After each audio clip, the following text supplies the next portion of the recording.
TV Ana Matra entrevista o deputado João Dado, do PDT de São Paulo. Ele é vice-presidente da Comissão Mista de Orçamento e também integrante da Comissão de Finanças e Tributação da Câmara dos Deputados. É nessa comissão que passam diversos projetos de interesse da magistratura. E é sobre isso que nós vamos conversar agora.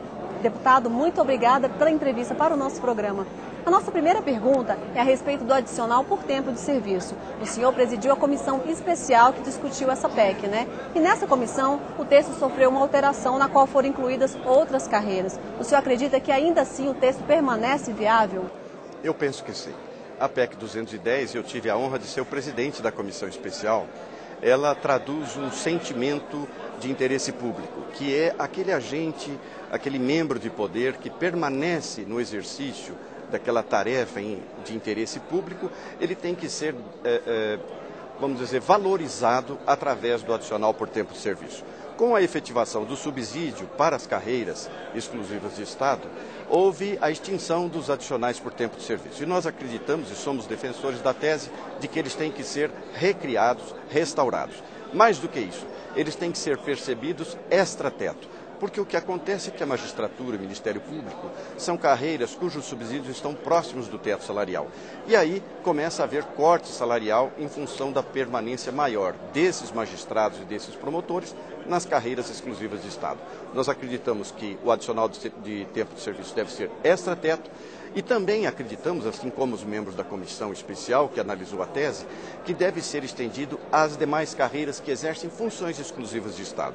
Eu menciono os procuradores de Estado, os delegados de polícia, os auditores fiscais, porque são carreiras cuja ação, cuja missão é privativa do Estado. O Estado não pode delegar essa tarefa, não pode terceirizar essa tarefa.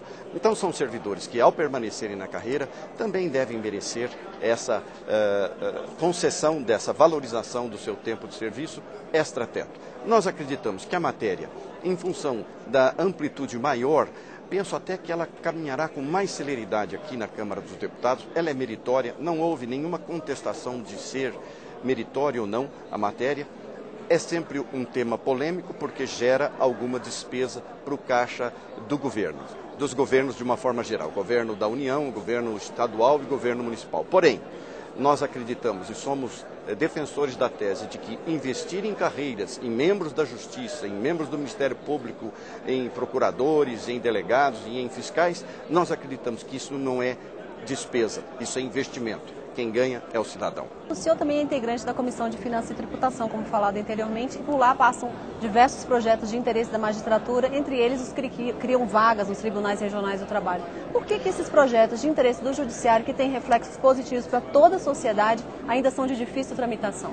Olha, nós temos tido aqui no Congresso Nacional, tem se dado um ênfase muito grande na burocracia, na forma dos projetos, na interpretação da Constituição e da LDO e da LOA, de tal maneira que muitas vezes projetos da Justiça do Trabalho que chegam à apreciação da Comissão de Finanças ficam sem merecer um parecer favorável, porque ao mesmo tempo há uma tramitação do projeto de lei orçamentária anual e nessa tramitação esses projetos estão contidos lá. Nós fizemos e defendemos uma tese lá na Comissão de Finanças e Tributação, tese essa que se baseou na prevalência do interesse público sobre a interpretação da lei. O interesse público do trabalhador e o empregador. E, portanto, não há como um projeto que cria cargos, que reestrutura a Justiça do Trabalho, esse projeto ficar esperando a aprovação da lei orçamentária. A tese que defendemos é que, desde que haja a tramitação concomitante, lá na Comissão de Fiscalização de Finanças e Tributação, nós passamos a inserir 2 artigos de lei nos projetos da Justiça do Trabalho, que criam e reestruturam a Justiça do Trabalho, 2 artigos de lei que procuram fazer o seguinte: eles expressam, ainda que em duplicidade, a tese de que aqueles cargos só poderão ser criados se houver dotação orçamentária. O que nós pretendemos com isso é permitir a tramitação do projeto, o caminhamento dele aqui no Congresso Nacional, porque lá na Comissão de Finanças e Tributação não é parecer conclusivo. Ele ainda vai tramitar por todo o Senado Federal em 2 comissões, enfim, o projeto vai continuar no plenário da Câmara, haverá uma tramitação muito longa. Enquanto essa tramitação acontece do projeto que cria cargos, ao mesmo tempo haverá apreciação da lei orçamentária, que é sempre muito mais célere a tramitação e a sua aprovação. Dessa maneira, quando acontecer a efetiva aprovação da lei e a sua promulgação, com certeza já estará satisfeito o artigo 169 da Constituição Federal, que diz que tem que haver prévia dotação orçamentária, porque aí então o orçamento estará votado, estará transformado em lei e, portanto, satisfeita essa condição constitucional. Mas essa tese demorou para ser atendida e compreendida aqui na casa.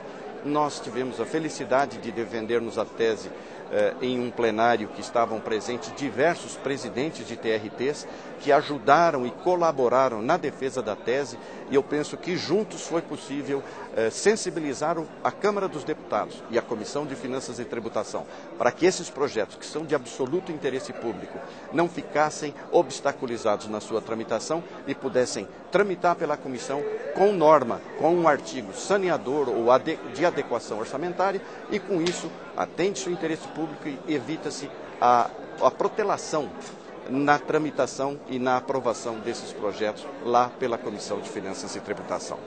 O senhor foi também o palestrante do terceiro curso de orçamento público, que foi promovido pela Ana Matra no mês de novembro, né? Lá o senhor falou também que essa dificuldade também passava pela própria discussão do orçamento público, que era uma prerrogativa exclusiva do presidente da República. O senhor acredita que existe um caminho para uma maior democratização dessa discussão?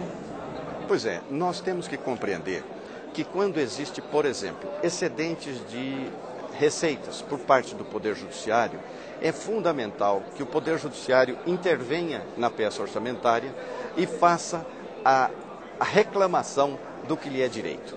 Já há a norma que vincula o excedente de uma receita ao próprio poder que gerou esse excedente.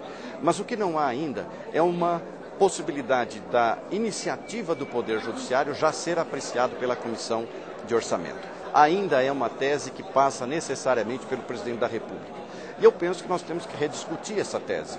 Não é possível ter três poderes independentes e que um poder, para poder complementar os seus recursos em decorrência de excedentes de receitas que ele próprio gerou, ter que se submeter essa apreciação ao mais alto posto de outro poder. Nos parece que isso é indevido e eu penso que nós devemos caminhar no sentido de dar maior independência ao Poder Judiciário no aspecto do orçamento e, mais do que isso, também, como eu falei lá naquele evento que a Ana Matra realizou e o fez com grande competência, foi um evento importante, que eu tive a honra de participar, eu também disse o seguinte: é preciso que tanto as entidades da classe dos magistrados